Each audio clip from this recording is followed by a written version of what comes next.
पूर्व जिला अध्यक्ष महेंद्र सिंह वर्मा जी की मूर्ति का अनावरण करने पहुंचे पूर्व मुख्यमंत्री अखिलेश यादव। हजारों लोगों की उपस्थिति और प्रदेश के तमाम समाजवादी नेता रहे शामिल। सदरपुर के पोखरा कला गांव में समाजवादी पार्टी से पूर्व कैबिनेट मंत्री रहे नरेंद्र सिंह वर्मा के बड़े भाई स्वर्गीय महेंद्र सिंह वर्मा की प्रथम पुण्यतिथि व मूर्ति का अनावरण का आयोजन राम इकबाल शिवरानी फार्मेसी कॉलेज में किया गया।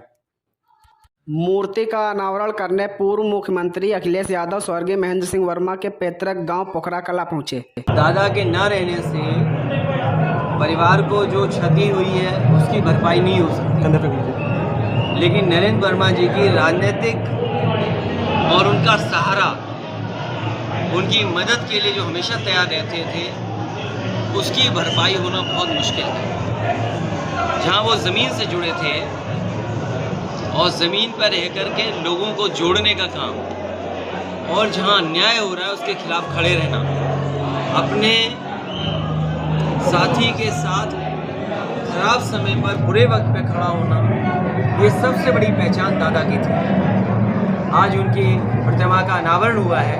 मैं नरेंद्र वर्मा जी, उनके बेटे, उनके परिवार के लोगों को, उत्कर्ष वर्मा, हर्ष वर्मा, सबको धन्यवाद देता हूँ कि सब लोगों को बुला करके ये उन्होंने बहुत बड़ा काम किया है। आने वाली पीढ़ी को भी यहाँ से, इस संस्था से प्रेरणा मिलती रहेगी। लैंड फॉर जॉब स्कीम में लालू जी के परिवार को सरकारी सुविधा, देखिए, ये ईडी, सीबीआई, इनकम टैक्स किस पे छापा पड़ रहा है? जो विपक्षी पार्टियां आज मजबूती से खड़ी हैं भारतीय जनता पार्टी के खिलाफ, वो दल जो भारतीय जनता पार्टी से मुकाबला कर रहे हैं, उनके नेताओं पर, उनके परिवार के लोगों पर आरोप लगाना और संस्थाओं को भेज देना। आप में से जितने पत्रकार साथी याद कीजिए वो दिन चुनाव से पहले जब एक व्यक्ति के यहाँ छापा पड़ा था और 250 करोड़ रुपया कैश मिला था।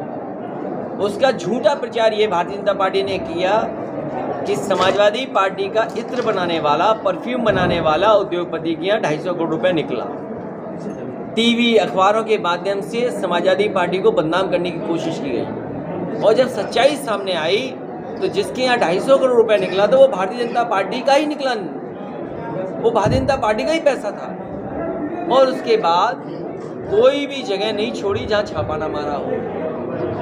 चुनाव से पहले कैसे बदनाम किया जाए, उसकी रणनीति भारतीय जनता पार्टी की थी। और भारतीय जनता पार्टी बीएसपी से मिली हुई थी। बीएसपी के प्रत्याशी ऐसे तय किए गए जिससे समाजवादी पार्टी का नुकसान हो। क्या महमूदाबाद की बात ये ठीक नहीं है? क्या आपके सीतापुर शहर की बात ये ठीक नहीं है? क्या और भी विधानसभाओं की मैं आप बता सकता हूँ। इसलिए ये छापे केवल राजनीतिक हैं, केवल विपक्षी दलों को अपमानित करने के लिए, जनता में छवि खराब करने के लिए। भारतीय जनता पार्टी में जो चला जाएगा वो दूध का धुला बन जाएगा, उस पर कोई आरोप नहीं बचेगा। अध्यक्ष जी, अभी 2024 को लेकर क्या तैयारी है? 24 में समाजवादी पार्टी और जो गठबंधन आज है समाजवादी पार्टी के साथ, जिस तरह से महंगाई है, बेरोजगारी है, अन्याय चरम सीमा पर है, हर वादा भारतीय जनता पार्टी का झूठा निकला है। भारतीय जनता पार्टी ने कहा किसानों की आय दोगुनी होगी। आज कोल्ड स्टोर के सामने बड़ी बड़ी लाइनें लगी हुई हैं, आलू के ट्रैक्टर भरे खड़े हैं। बाराबंकी, सीतापुर जिले के आसपास देखिए कितना आलू खड़ा हुआ है, ट्रैक्टर भरा हुआ। ये तो वो जिले हैं जहाँ पर आलू बड़ी संख्या में नहीं होता है, बड़े पैमाने पर नहीं होता। सोचिए कन्नौज का क्या हाल होगा, सोचिए आगरा का हाल क्या होगा, फिरोजाबाद का हाल क्या होगा, बदायूं का हाल क्या होगा, कानपुर देहात का हाल क्या होगा, जहाँ पर बड़े पैमाने पे किसान आलू पैदा करता है। इस सरकार ने 1000 करोड़ रुपए रखे बजट में कि आलू खरीदा जाएगा। बताइए, एक आलू खरीदा हो तो बताओ। इस बार आलू गिराएगा इनकी सरकार, किसान गिराएगा, क्योंकि किसान की आय दोगुनी नहीं हुई। आप बताइए कौन सी फसल की इन्होंने आय दोगुनी कर दी? और फिर कहते हैं कि बेरोजगारी खत्म कर दी। बेरोजगारी दर 4.2%, मतलब 100 में कोई बेरोजगार बचा ही नहीं, केवल 4 बेरोजगार हैं। क्या ये आंकड़े ठीक हैं? बीजेपी कहती है सबको नौकरी दे दी, सबको रोजगार दे दिया। आप तो बुद्धिजीवी पत्रकार साथी हैं, बताओ क्या हालत है बेरोजगारी की? 1 ट्रिलियन इसलिए बोल रहे हैं जिससे गरीब को समझ में नहीं आया 1 ट्रिलियन क्या होता है। कांग्रेस को समर्थन देंगे क्या 2024 में कांग्रेस को?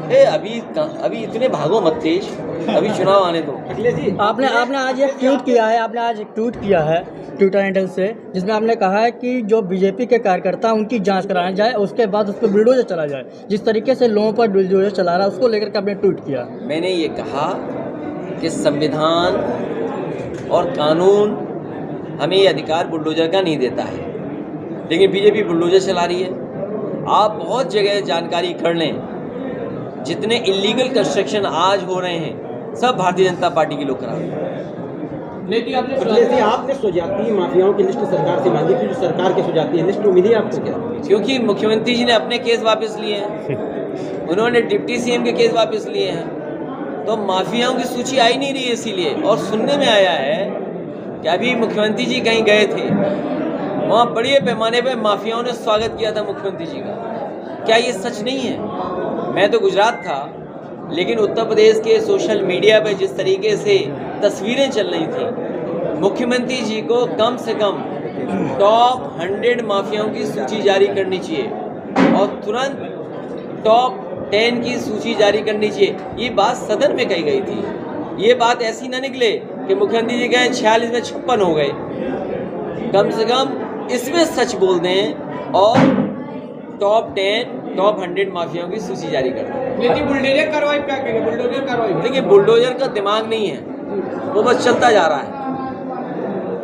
ये संविधान और कानून हमारा अधिकार नहीं देता बुलडोजर चलाने के लिए। तौकीर रजा बताते हैं कि हिंदू राष्ट्र पर विरोध कर रहे हैं, उसके बाद कह रहे हैं कि मुस्लिम राष्ट्र का जो है लोग मांग करने लगेंगे। ये बात मत पूछिए। अध्यक्ष जी, अभी समाजवादी पार्टी कलकत्ता में कार्यक्रम करने जा रही है, उसको लेकर के क्या दिशा निर्देश दिए जाएंगे? समाजवादी पार्टी का कार्यक्रम कलकत्ता में है। हमारी पार्टी के सभी नेता बैठेंगे और अपनी राय देंगे किस तरीके से उत्तर प्रदेश में भारतीय जनता पार्टी का मुकाबला किया जाए।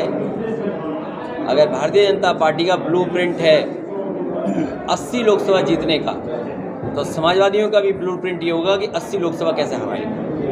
लेकिन कोई कार्रवाई। देखिए, कानपुर देहात की जो घटनाएं हो रही हैं बड़ी दुखद हैं। याद कीजिए आप, बलवंत सिंह की जान कस्टोडियल डेथ हुई, सरकार ने कहा कि हम करोड़ों रुपए देंगे, पत्नी को सरकारी नौकरी देंगे। वहाँ के सांसद विधायक करोड़ों रुपए दे रहे थे, न करोड़ रुपए मिले उस परिवार को, न उसकी पत्नी को सरकारी नौकरी मिली। और उसके बाद जो घटना हुई है माँ बेटी की, जिंदा जला दिया प्रशासन ने। इसीलिए मैं कह रहा हूँ कि बुलडोजर संस्कृति भारत की पहचान नहीं हो सकती। जो लोग ये नारा देते हो सबका साथ सबका विकास, उनकी पहचान बुलडोजर नहीं हो सकती है। एक माँ बेटी को मार दिया प्रशासन ने, आखिरकार उनको कब न्याय मिलेगा? उमेश पाल हत्याकांड के आरोपी अभी तक फरार हैं। 2.5 लाख रुपये। देखिए, उमेश पाल भारतीय जनता पार्टी का सदस्य था। भारतीय जनता पार्टी ने इंटेलिजेंस रिपोर्ट मंगवा करके उसे 2 गनर दिए थे, सिक्योरिटी दी थी। आखिरकार इंटेलिजेंस क्या कर रही थी? और किसी व्यक्ति को अगर सरकार ने ये महसूस किया था कि उसको सुरक्षा की ज़रूरत है, तो इतना बड़ा फेलियर होना ये, और हमारे 2 जवानों की गनर्स की जान जाना, इससे ज़्यादा दुखद बात नहीं हो सकती। योगी जी ने जो लोग जीरो टॉलरेंस की बात कर रहे हैं, बताओ किस तरीके से यहाँ पर खुलेआम हत्याएं हो रही हैं। योगी जी ने सदन में कहा है कि माफियाओं को मिट्टी में मिला देंगे। 5 करोड़ उधार हैं, उन्होंने भारतीय जनता पार्टी के मटिया में मिला दी। क्या बोलेंगे हिंदी में कहावत? मटिया में कर दिया। जो 5 करोड़ उधार हैं, सुनने में आ रहा है उन्होंने भारतीय जनता पार्टी के मटिया मेट कर दिया। और डायलॉग से कानून व्यवस्था नहीं ठीक होगी। आप डायलॉग दे रहे हैं, ठोक देंगे, मिट्टी में मिला देंगे, इनकाउंटर हो जाएगा। ये लोकतंत्र की भाषा नहीं है। तौकीर रजा का एक बयान आया है जिसमें कहा जा रहा है मुसलमानों को काफ़ी दबाया जा रहा है, मुस्लिम समुदाय को, और उनको आज़ादी नहीं है। ये केवल एक वर्ग को नहीं, हर वर्ग को भारतीय जनता पार्टी दबा रही है। बहुत भेदभाव है भारतीय जनता पार्टी की सरकार में, बड़े पैमाने पे भेदभाव है। जो लोग बाबा साहब भीमराव अम्बेडकर जी के संविधान में न चल रहे हों, वो किसी को न्याय नहीं दे सकते। भाजपा छोड़ के आप अक्सर कहते रहते हैं आ जाइए हम आपको 100 विधायक दे देंगे 150 दे देंगे, तो क्या आप उनको रिझाने की कोशिश करते हैं? ये समाजवादी पार्टी का काम नहीं है। समाजवादी पार्टी का काम ये है कि जो लेकर के आएगा, ऑफर खुला हुआ है। सर, जिले के सीतापुर विधायक पूर्व विधायक बिस्वा के शामिल हुए, क्या कहेंगे? मैं रामपाल जी को बधाई देता हूँ, उनके साथियों को बधाई देता हूँ। वापसी की है सर इस पे? थोड़ा बहुत भटक गए थे, लेकिन दिल से ही हमारे साथ ही जुड़े रहे। और सरकार में थोड़ी नाराज़गी थी, उसकी वजह से नुकसान हुआ, लेकिन हमें उम्मीद है ये अब समाजवादी पार्टी को मजबूत बनाने के लिए लगातार काम करते रहेंगे। ये लगातार सहयोगी साथियों का साथ लेंगे और समाजवादी पार्टी को मजबूत। मुख्यमंत्री जी, एक मेरा लास्ट सवाल है। और जो दूसरे हमारे साथी प्रमोद वर्मा जी, मैं उनका भी स्वागत करता हूं, बधाई देता हूं। मुझे उम्मीद है उनके आने से पार्टी के कार्यकर्ता और नेताओं का मनोबल बढ़ा है। ठीक, थैंक यू।